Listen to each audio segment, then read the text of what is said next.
جامعہ خادم الاسلام ہاپوڑ کے استاذ حدیث، ہم سب کے بڑے مہمان معظم بزرگوں کی نشانی جناب حضرت مولانا مفتی غلام نبی صاحب مدظ اللہ العالی، خلیفہ حضرت اقدس جناب حضرت مولانا بلال احمد صاحب تھانوی مدظ اللہ العالی سے درخواست کرتا ہوں کہ حضرت تشریف لائیں اور اپنے مواعظ حسنہ سے ہم سب کو مستفیض فرمائے۔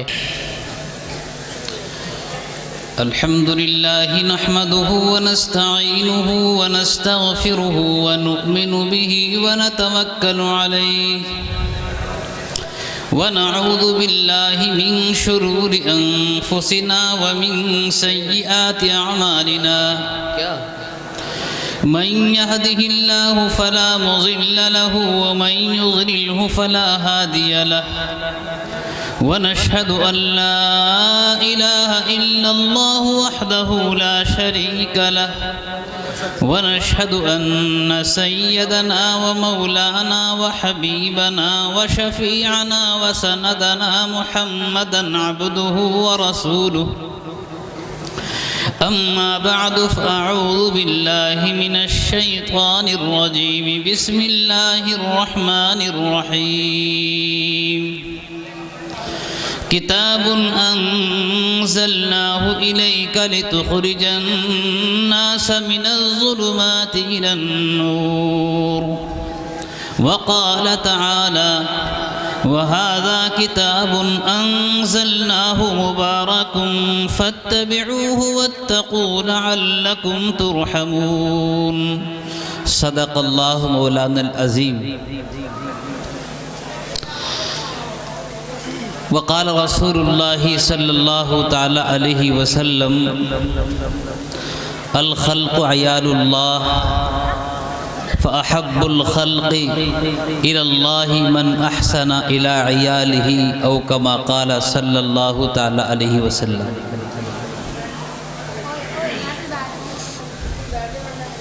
نہ ہو ماحول سے مایوس، نہ ہو ماحول سے مایوس، دنیا خود بنا اپنی۔ نہ ہو ماحول سے مایوس، دنیا خود بنا اپنی، دلوں میں حوصلہ اور حوصلوں میں جان پیدا کر۔ ضرورت ہے کہ ماضی کی طرح روشن ہو مستقبل، ضرورت ہے کہ ماضی کی طرح روشن ہو مستقبل، کوئی خالد، کوئی بوذر، کوئی سلمان پیدا کر۔ محترم بزرگوں، نوجوان دوستوں اور دینی بھائیوں، میرے رفیق مکرم، ہمارے اس مدرسے کے ناظم اور محتمم حضرت اقدس الحاج حضرت مولانا مفتی ریاست علی صاحب دامت برکاتہم، جو الحمدللہ اپنے انتظام و انصرام اور اپنی خصوصی تعلیم و تربیت کے اعتبار سے ایک مثالی نمونہ ہے۔ اللہ تبارک و تعالی مفتی صاحب کی ان مساعی جمیلہ کو قبول فرمائے، آمین زور سے کہہ دو۔ مجھے حکم ہوا ہے کہ چند منٹ میں آپ حضرات کے سامنے کچھ عرض کر دوں۔ مجھے امید ہے کہ آپ حضرات کانوں سے نہیں بلکہ دل کی توجہ کے ساتھ میری بات کو عمل کی نیت کے ساتھ سنیں گے۔ ہاتھ اٹھا کر وعدہ کرو۔ مجھے زیادہ دیر آپ حضرات کے سامنے کچھ بات عرض نہیں کرنی، بلکہ اپنوں کے سامنے اپنی بات اور اپنا درد رکھنا ہے۔ ہاتھ پیر پیچھے کرو۔ میرے بزرگوں اور دینی بھائیوں، ہمیں یہ بات معلوم ہونی چاہیے کہ اس سرشٹی کا رچانے والا اور اس کائنات، اس ارض و سما، آسمان و زمین کو بنانے والا صرف ایک اللہ ہے۔ اسی نے زمین کو بنایا، اسی نے آسمان کو بنایا، اسی نے انسان کو بنایا، اسی نے جنات کو بنایا۔ شجر و حجر، بحر و بر، ارض و سما، سب اسی کے بنائے ہوئے ہیں۔ ہر ایک کا اس اللہ سے، اس ایشور سے برابر کا تعلق ہے۔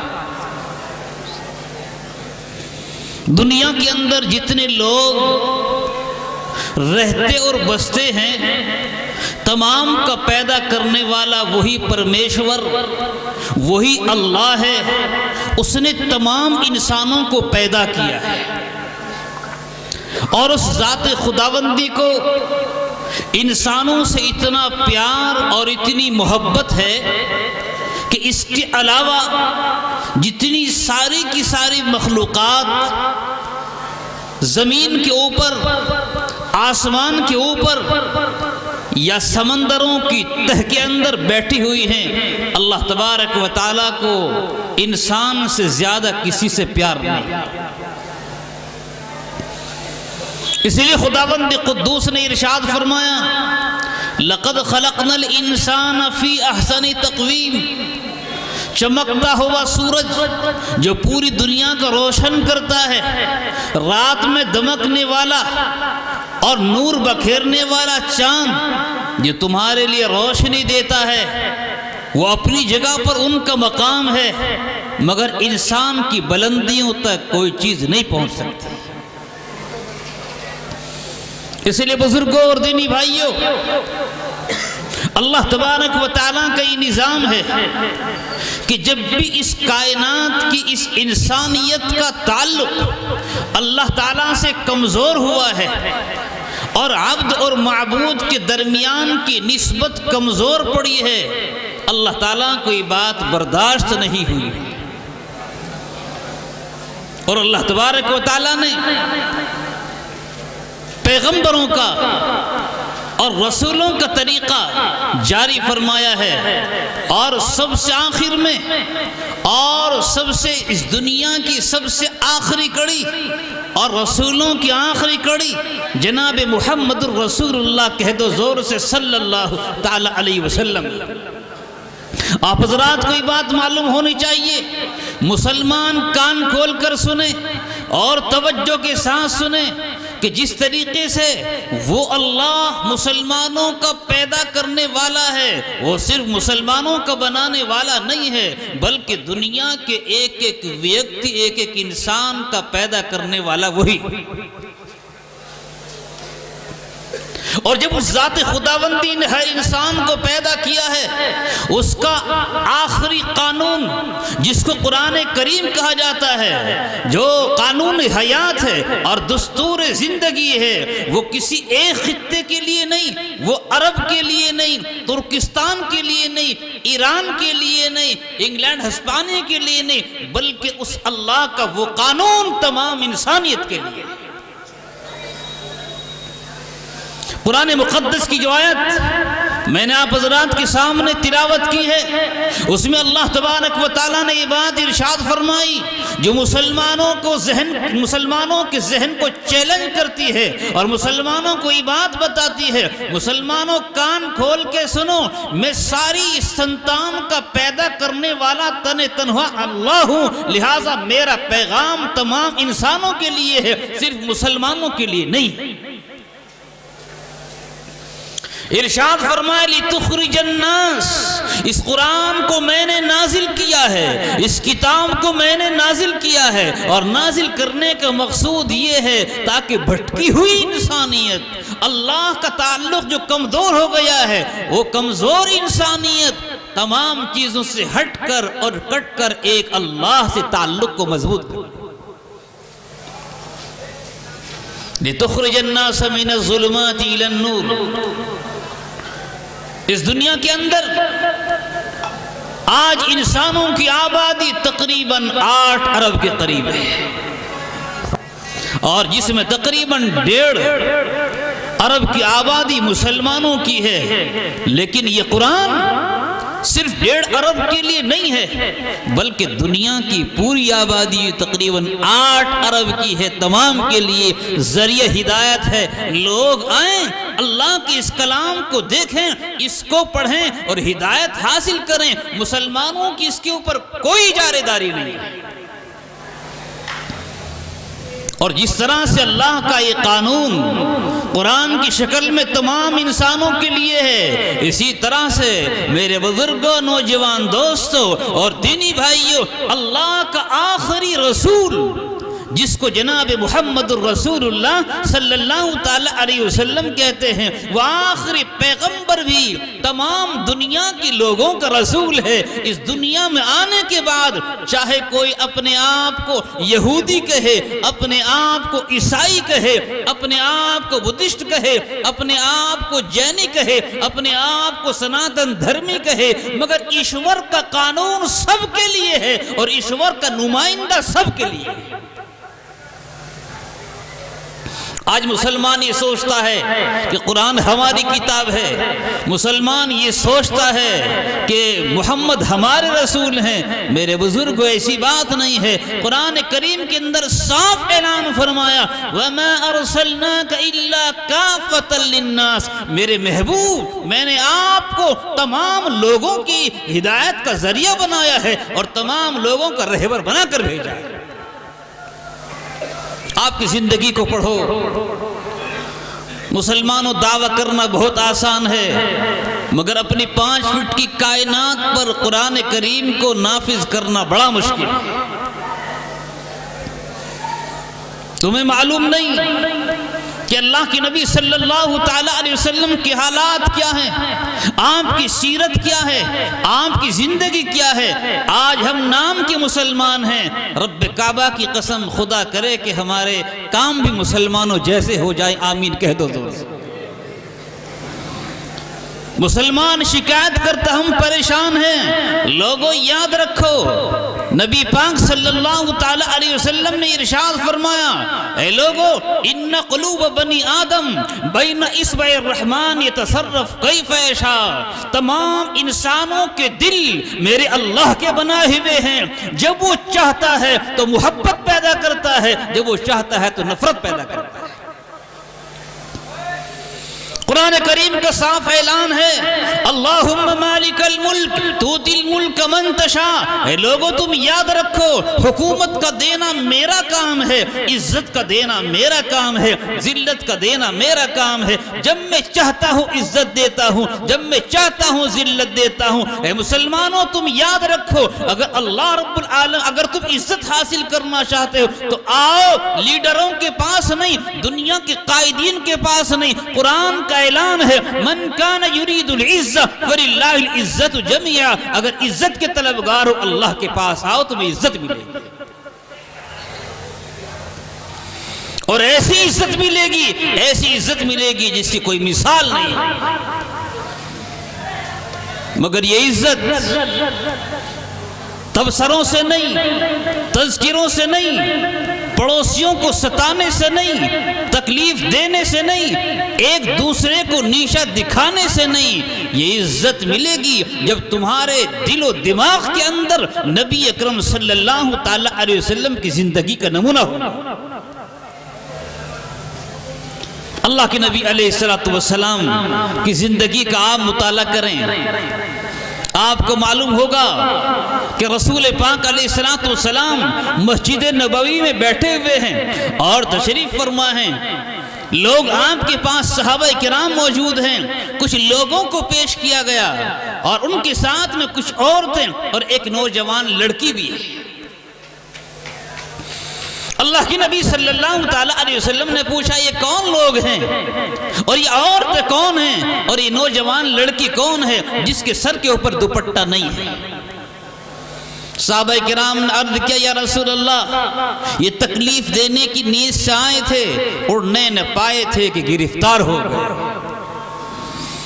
ہم نے ان کو آپ کے سامنے پیش کیا ہے۔ نبی رحمت صلی اللہ تعالی علیہ وسلم جو پوری کائنات اور پوری انسانیت کے نبی، صرف مسلمانوں کے نبی نہیں تھے۔ آپ نے پوچھا یہ نوجوان بیٹی کون ہے، اس کے سر کا دوپٹہ کہاں ہے؟ صحابہ کرام نے عرض کیا یا رسول اللہ یہ ان لوگوں کے ساتھ ہے، اس کے سر کا دوپٹہ کہیں راستے میں گر گیا ہوگا، ہمیں معلوم نہیں۔ رسول پاک صلی اللہ علیہ وسلم نے ارشاد فرمایا لو میری یہ چادر لو، اس بچی کا سر ڈھانپ دو۔ صحابہ کرام نے عرض کیا اللہ کے رسول آپ کی چادر مبارک جس کے اوپر عفت کی مہر عرش بری سے لگا دی گئی ہو، ایک کافر بیٹی کے سر کے اوپر کیسے رکھی جا سکتی ہے؟ ایسا ہرگز نہیں ہو سکتا۔ نبی رحمت نے فرمایا بیٹی بیٹی ہے، اپنی ہوئے غیر کی، بیٹی بیٹی ہے اپنی ہو یا غیر کی ہو، میں کس طرح سے فاطمہ کے سر کو ننگا نہیں دیکھ سکتا، اس بیٹی کے سر کو برہنہ نہیں دیکھ سکتا۔ مسلمانوں تمہارے نبی کے اخلاق تو یہ تھے۔ یہودی لوگ جب تجارتی قافلہ لے کر دوسرے ملکوں کو جایا کرتے تھے، اپنی جوان بیٹیوں کو مسلمانوں کے گھروں میں چھوڑ کر جایا کرتے تھے کہ یہ مسلمان عفت کے عزت کے محافظ ہوتے ہیں، ہماری عزتیں ہماری بچیاں ان کے گھروں کے اندر محفوظ رہیں گی۔ ان کا یہ عقیدہ اور ان کا یہ اعتماد، ان کا یہ بھروسہ چھوڑ جایا کرتے، تم جانو تمہارا خدا جانے۔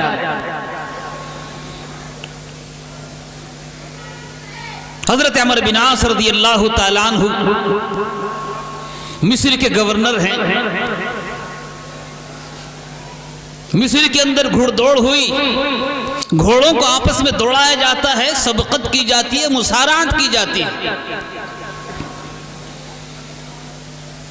اس گھڑ دوڑ کے اندر حضرت عمر بن عاص رضی اللہ تعالیٰ عنہ جو مصر کے گورنر ہیں، بادشاہ ہیں، ان کا بیٹا شہزادہ عبداللہ بھی شامل ہوتا ہے۔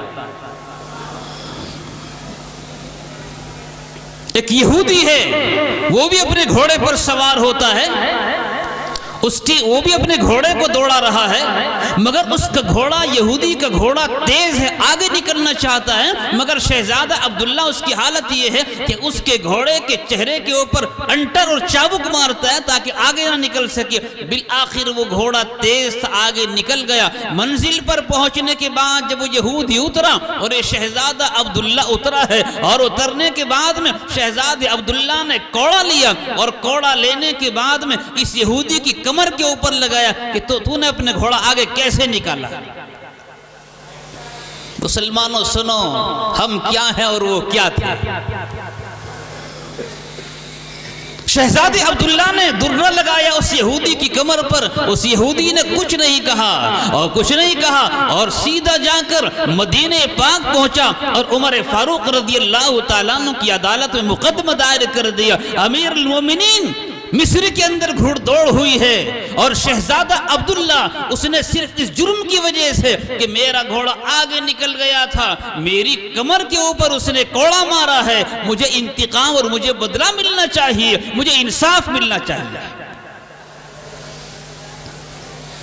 فاروق اعظم رضی اللہ تعالیٰ عنہ، اللہ اکبر کبیرہ، فاروق اعظم رضی اللہ تعالیٰ عنہ مراد رسول ہیں، صحابہ کرام خود چل کر گئے ہیں، مگر عمر فاروق رضی اللہ تعالیٰ عنہ کو میرے نبی نے اللہ سے خود مانگا۔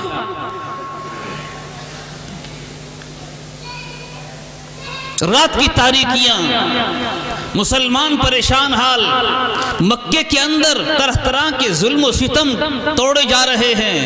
میرے رسول نے رب کے سامنے ہاتھ پھیلا دیے، اللہم اید الاسلام بعمر ابن ہشام او بعمر ابن خطاب۔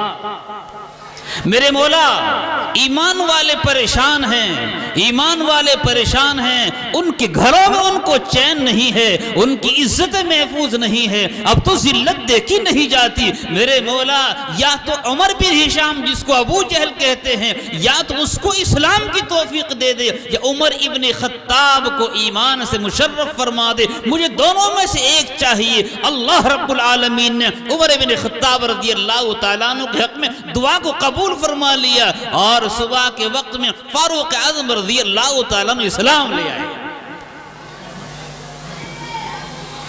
حضرت عمر رضی اللہ تعالیٰ عنہ کی خدمت میں عدالت میں مقدمہ دائر کر دی یہودی نے۔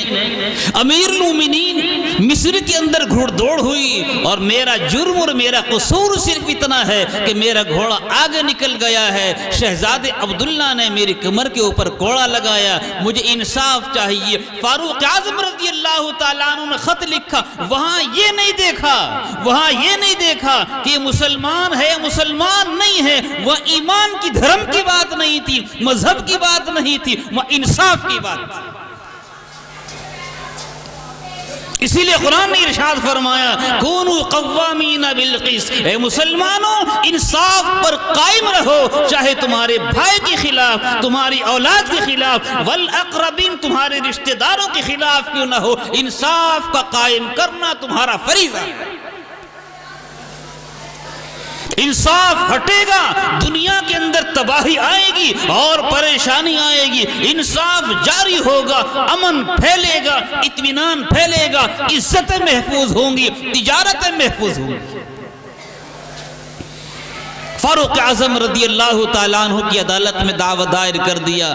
امیر المومنین قصہ یہ ہے، حضرت فاروق اعظم رضی اللہ تعالیٰ عنہ نے خط لکھا، ایک پرچہ لکھا اور مصر کو بھیج دیا، قاصد کو روانہ کیا، اور روانہ کرنے کے بعد میں کہا کہ عمر بن عاص کے ہاتھ میں میرا رقعہ اور یہ پرچہ دے دینا۔ اس میں لکھا تھا عمر بن عاص تمہارے شہزادے عبداللہ کی شکایت کی گئی ہے، لہٰذا تم فوراً مصر سے اپنے شہزادے کو لے کر مدینہ حاضر ہو جاؤ۔ عمر بن عاص رضی اللہ تعالیٰ عنہ مصر کے بادشاہ اور گورنر ہیں، شہزادے کو لے کر مدینہ حاضر ہوئے۔ حاضر ہونے کے بعد میں فاروق اعظم رضی اللہ تعالیٰ عنہ نے اس یہودی سے فرمایا کہ بتاؤ تمہاری کیا شکایت ہے۔ اس یہودی نے کہا کہ امیر المومنین مصر کے اندر گھوڑ دوڑ ہوئی ہے، میرا گھوڑا تیز ترار تھا، وہ آگے نکل گیا، اس گھوڑے کی تیزی کی وجہ سے میری کمر کے اوپر شہزادے عبداللہ نے درے اور کوڑے لگائے ہیں، میں انصاف چاہتا ہوں۔ عمر بن عاص رضی اللہ تعالیٰ عنہ نے جب یہودی کی یہ بات سنی تو کہا امیر المومنین میرا یہ کوڑا ہے، آپ اپنے ہاتھ سے سزا دیجئے، میں کچھ نہیں کہوں گا، آپ انصاف سے کام لیجئے۔ فاروق اعظم نے فرمایا اللہ اکبر کبیرہ، کہہ دو اللہ اکبر، کہو زور سے۔ فاروق اعظم نے فرمایا یہ کوڑا اگر سزا دیتا تو مصر میں دیتا، یہاں آنے کی ضرورت نہیں تھی۔ یہ کوڑا اگر سزا دیتا تو مصر میں دیتا، یہاں آنے کی ضرورت نہیں تھی۔ عمر بن عاص اب تمہیں معلوم ہونا چاہیے کوڑا میرا ہوگا، ہاتھ اس یہودی کا ہوگا، اور کمر تمہارے لاڈلے کی ہوگی۔ حضرت فاروق اعظم رضی اللہ تعالیٰ عنہ نے کوڑا اس یہودی کو دیا، لو یہ کوڑا لو، اور جس طرح تمہیں مارا ہے اسی طریقے سے انتقام لو۔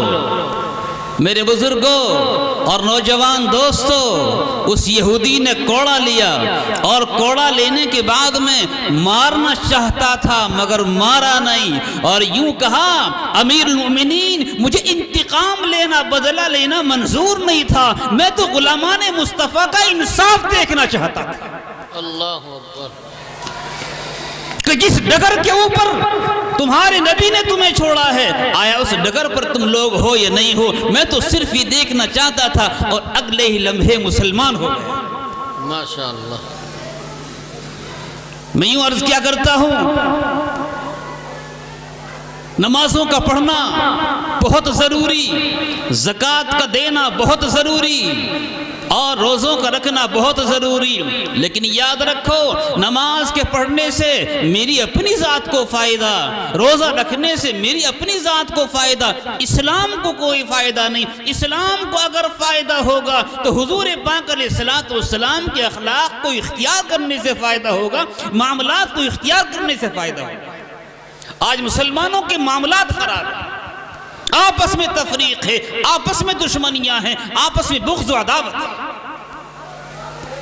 تمہیں معلوم ہونا چاہیے اللہ کے نبی صلی اللہ تعالی علیہ وسلم نے ایک موقع پر ارشاد فرمایا، لوگو واللہ لا یؤمن، واللہ لا یؤمن، واللہ لا یؤمن، خدا کی قسم وہ آدمی مسلمان نہیں ہو سکتا، مومن کہلانے کا حقدار نہیں ہے۔ قیل من ہوا یا رسول اللہ، اللہ کے رسول یہ تو فرمائیے کہ جس کو آپ قسم کھا کر ارشاد فرماتے ہیں مسلمان نہیں ہو سکتا، وہ کون بدبخت ایسا شقی القلب ہے، آپ بتائیے تو صحیح ہمیں۔ اللہ کے نبی صلی اللہ تعالی علیہ وسلم نے ارشاد فرمایا، لا یأمن جارہ بوائقہ، جس کے ظلم و ستم سے، جس کی تکلیف سے اس کا پڑوسی محفوظ نہ ہو، مسلمان کہلانے کا حقدار نہیں۔ چاہے نماز پڑھتا ہو، چاہے روزے رکھتا ہو، لیکن پڑوسی اگر اس سے پریشان ہے وہ مسلمان کہلانے کا حقدار نہیں۔ قربان جائیے نبی پاک صلی اللہ تعالی علیہ وسلم کی ذات گرامی پر آپ نے یہ ارشاد نہیں فرمایا مسلمان کا پڑوسی اگر مسلمان ہے اس کی تو دیکھ بھال کرے، اس کی غم خوشی کے اندر کام آئے، اس کو سہارا دے اور اس کے ساتھ میں ادب اور احترام کا معاملہ کرے۔ آپ نے یہ نہیں فرمایا، آپ نے فرمایا مسلمان کا پڑوسی جو بھی ہو، یہودی ہو، عیسائی ہو، بدھسٹ ہو، جینی ہو، سناتن دھرمی ہو، کسی بھی دھرم سے تعلق رکھنے والا ہو، کسی بھی دھارمک پستک کو ماننے والا ہو، اس مسلمان کی ذمہ داری ہے پڑوسی کے ساتھ اچھا سلوک۔ اس مسلمان کی ذمہ داری ہے پڑوسی کے ساتھ اچھا سلوک کرے۔ اخلاق نبوی صلی اللہ تعالی علیہ وسلم کو ذرا دیکھو، مکہ فتح ہو رہا ہے اور مکہ فتح ہونے کے موقع پر عدی ابن حاتم بھاگ گئے ہیں، فرار ہو گئے۔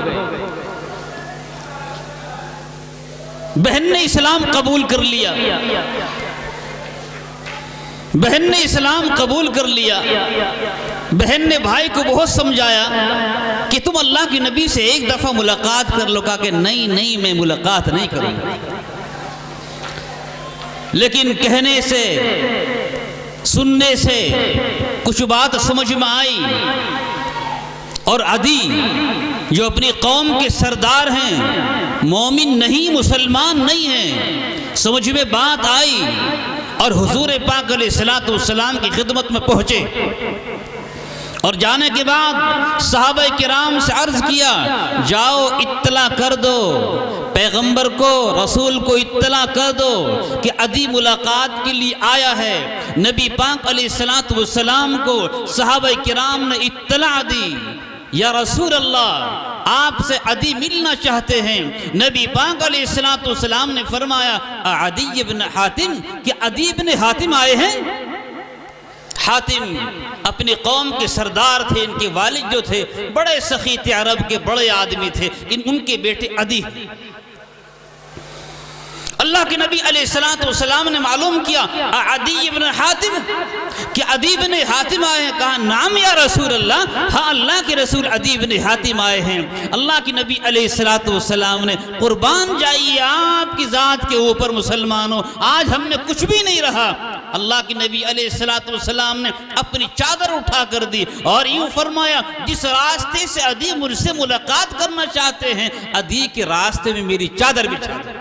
ماشاءاللہ، عدی کے راستے میں میری چادر بچھا دو۔ حضرات صحابہ کرام چادر لے کر گئے اور عدی کھڑے ہوئے ہیں اور چادر بچھانے شروع ہوئی۔ عدی نے پوچھا، عدی نے کہا یہ کیا کر رہے ہو؟ انہوں نے کہا ہمارے رسول کا یہی حکم ہے کہ عدی اپنے قوم کے سردار اور بڑے آدمی ہیں، چاہے مسلمان نہیں ہیں، مگر یاد رکھو جس وقت میں اذا جاء کریم قوم فاکرموہم، جب کسی قوم کا بڑا آدمی، ذمہ دار آدمی تمہارے پاس آئے، اس کا اکرام کرو، اس کا احترام کرو۔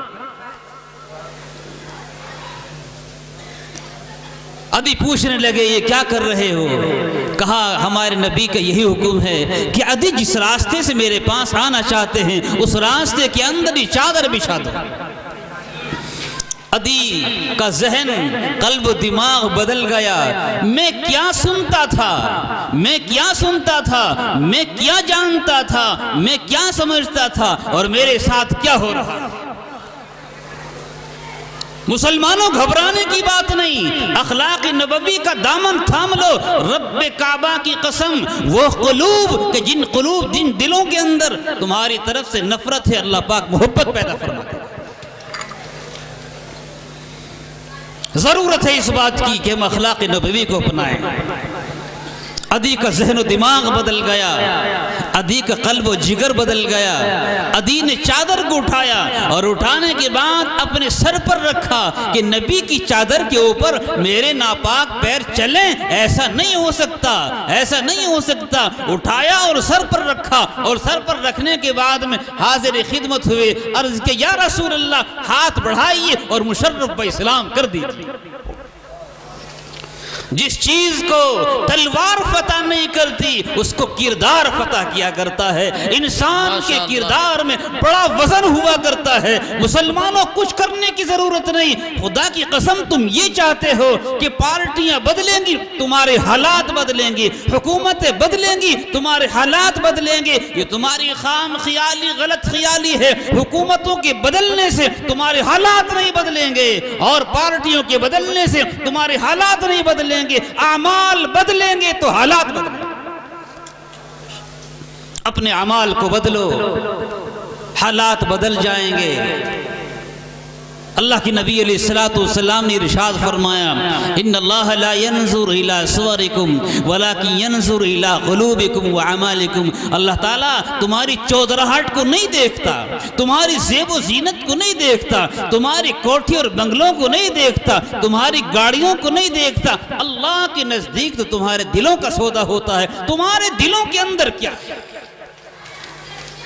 اس لیے مسلمانوں آج کے اس جلسے میں ہم اس بات کا ارادہ کریں کہ انشاءاللہ الرحمن جہاں نماز کی پابندی کریں گے انشاءاللہ، زکوٰۃ بھی ادا کریں گے انشاءاللہ، اسی کے ساتھ ساتھ جناب محمد الرسول اللہ صلی اللہ تعالی علیہ وسلم کے اخلاق کو اپنانے کی کوشش کریں گے۔ اللہ تعالی ہم سب کو عمل کی توفیق عطا فرمائے گا۔ ماشاءاللہ ہمارے حضرت مدث اللہ علی ہمیں اپنی نصیحتوں سے نواز رہے تھے۔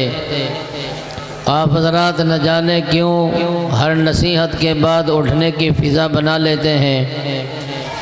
آپ کو یاد ہونا چاہیے، ملحوظ رہے، میں نے ابھی عرض کیا تھا اگر ایک رات ہم دینی مجلس میں جاگ ہی لیں گے تو کیا مذائقہ ہے۔ جب سے جلسے کی تاریخ